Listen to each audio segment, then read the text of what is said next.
Students, आज का हमारा टॉपिक है कैनिज़ारो रिएक्शन और self oxidation reduction of aldehyde.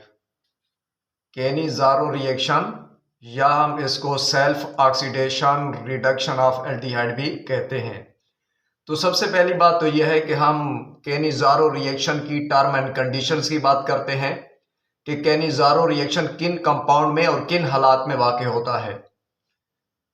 इसकी जो सबसे पहली कंडीशन है वो ये है कि कैनिज़ारो रिएक्शन सिर्फ और सिर्फ उन एल्डिहाइड्स में होता है जिनमें अल्फा कार्बन नहीं होता। कैनिज़ारो रिएक्शन उन एल्डिहाइड में होता है जिनमें अल्फा हाइड्रोजन नहीं होता।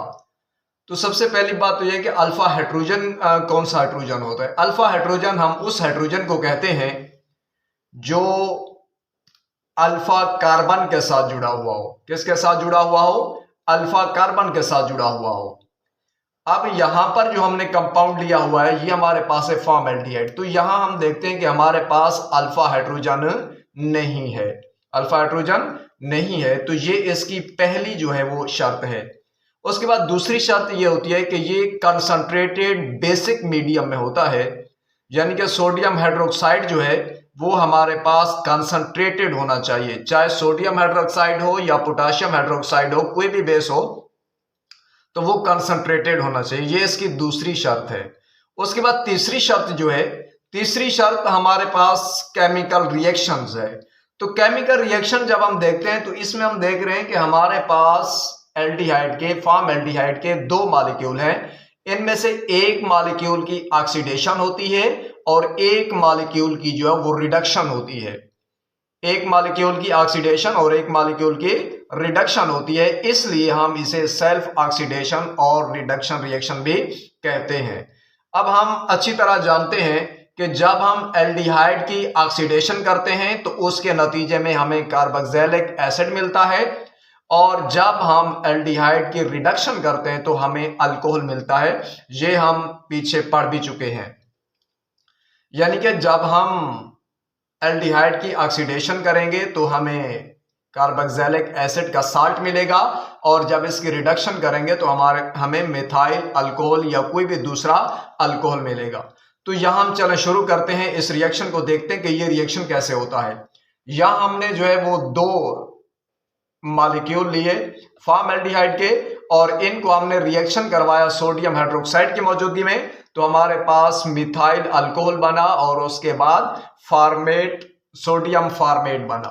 अब इसको यहां नीचे देखते हैं तो ये हमारे पास एक जो है फॉर्मल्डिहाइड का मॉलिक्यूल है, ये दूसरा फॉर्मल्डिहाइड का मॉलिक्यूल है। अब यहां पर हम देख रहे हैं कि ये जो हमारे पास इन दोनों में से कोई भी एक अगर हम मॉलिक्यूल लेते हैं तो उसमें जो हमारे पास पाई बॉन्ड है वो पाई बॉन्ड ब्रेक होता है और उसके जो दोनों इलेक्ट्रॉन हैं वो हाइड्रोजन की तरफ चले जाते हैं, ऑक्सीजन की तरफ चले जाते हैं। इसलिए ऑक्सीजन पर हमारे पास नेगेटिव चार्ज आता है और कार्बन पर जो है वो पॉजिटिव चार्ज आता है। तो फिर यहां हम देखते हैं कि ये जो हाइड्रोजन है, ऑक्सीजन जो है, ये ऑक्सीजन इस फॉर्मल्डिहाइड से हाइड्रोजन लेगा, ये हाइड्रोजन इसके पास आएगा और एक हाइड्रोजन जो है वो सोडियम हाइड्रोक्साइड से लेगा। तो इस तरीके से हमारे पास क्या बन जाएगा? मिथाइल अल्कोहल बन जाएगा। यानी कि ये बॉन्ड जैसे ही ब्रेक होता है, ये पाई बॉन्ड ब्रेक होता है तो दोनों इलेक्ट्रॉन चले जाते हैं ऑक्सीजन के पास। ऑक्सीजन पर नेगेटिव चार्ज और कार्बन पर जो है वो पॉजिटिव चार्ज आ जाता है। तो इस तरीके से ये जो हाइड्रोजन है, ये जब बॉन्ड यहां से हम ब्रेक करते हैं तो ये अपना इलेक्ट्रॉन जो है वो कार्बन से अपना इलेक्ट्रॉन कार्बन को दे देता है। तो इसके ऊपर जो है वो प्लस का चार्ज आता है, लिहाजा ये यहां आकर इसके साथ रिएक्ट कर लेगा तो OH की शक्ल इख्तियार कर लेगा, और ये जो हमारे पास हाइड्रोजन है तो ये यहां से हाइड्राइड बनकर आएगा। माइनस का चार्ज, अपना इलेक्ट्रॉन जो है वो इससे लेकर ये माइनस की सूरत में यहां पर आ जाएगा। तो इस तरीके से हमारे पास यहां अल्कोहल बन जाएगा जिसको हम मिथाइल अल्कोहल कहते हैं। उसके बाद बाकी हमारे पास यहां अगर हम देखते हैं तो यहाँ हमारे पास कार्बन के साथ डबल बॉन्ड के जरिए ऑक्सीजन जुड़ा हुआ है और यहाँ जो है वो हाइड्रोजन जुड़ा हुआ है। अब इस पर चूंकि हमारे पास नेगेटिव चार्ज पॉजिटिव चार्ज था, तो यहां से NaO सोडियम ऑक्साइड जो है वो इसके साथ आकर अटैच होता है। तो इस तरीके से हमारे पास यहाँ सोडियम फॉर्मेट जो है वो हमें हासिल होता है। तो ये हमारे पास था कैनिज़ारो रिएक्शन। यानी कि कैनिज़ारो रिएक्शन में कैनिज़ारो रिएक्शन सिर्फ उन एल्डिहाइड में होता है जिनमें अल्फा हाइड्रोजन नहीं होता। तो जब हम दो मॉलिक्यूल को कंसंट्रेटेड बेस की मौजूदगी में रिएक्ट करवाते हैं, हीट अप करवाते हैं, तो हमारे पास अल्कोहल बनता है और उसके बाद जो है वो कार्बोक्सिलिक एसिड का साल्ट बनता है। अब ये जो अल्कोहल है ये फॉर्मल्डिहाइड की रिडक्शन से बना है, यानी कि हाइड्रोजन इसमें ऐड हुआ है तो हमारे पास ये बना, और बाकी जो सोडियम फॉर्मेट बना है ये दूसरा जो हमारे पास फॉर्मल्डिहाइड का मॉलिक्यूल था उसकी ऑक्सीडेशन हुई है। क्योंकि जब अल्कोहल की फॉर्मल्डिहाइड की ऑक्सीडेशन होती है तो हमारे पास फॉर्मिक एसिड बनता है, और जब इसकी रिडक्शन होती है तो अल्कोहल बनता है, जैसा कि हमने यहां नीचे इसको ओपनली लिख दिया है। अब हम बात करेंगे इसके मैकेनिज्म की। अब इसके मैकेनिज्म की हम बात करते हैं, तो मैकेनिज्म में पहला जो हमारे पास पॉइंट है वो है फॉर्मेशन ऑफ एनाइन।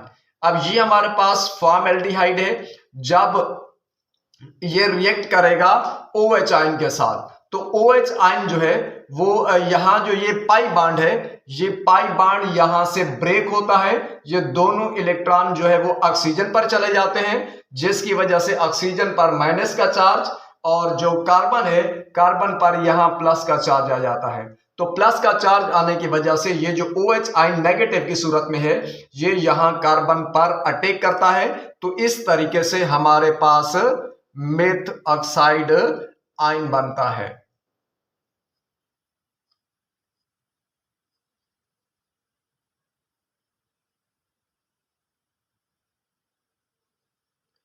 क्या बनता है हमारे पास?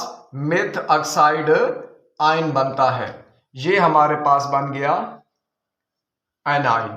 अब यहां पर हम देखते हैं कि ये जो हमारे पास एनाइन है, जब ये रिएक्ट करेगा दूसरे फॉर्मल्डिहाइड के साथ रिएक्ट करेगा, तो यहां पर भी यही होगा कि ये जो पाई बॉन्ड है, ये पाई इलेक्ट्रॉन जो है, ये पाई इलेक्ट्रॉन ऑक्सीजन की तरफ जाएंगे, तो ऑक्सीजन पार्शली जो है वो नेगेटिव हो जाएगा, और ये जो कार्बन है हमारे पास ये पॉजिटिव हो जाएगा।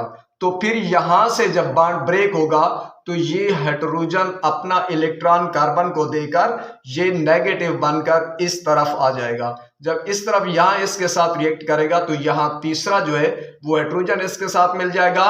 इस तरीके से हमारे पास बन जाएगा मेथ ऑक्साइड यानी CH3O। उसके बाद नेक्स्ट जो हमारे पास रह जाएगा वो हमारे पास है फॉर्मिक एसिड।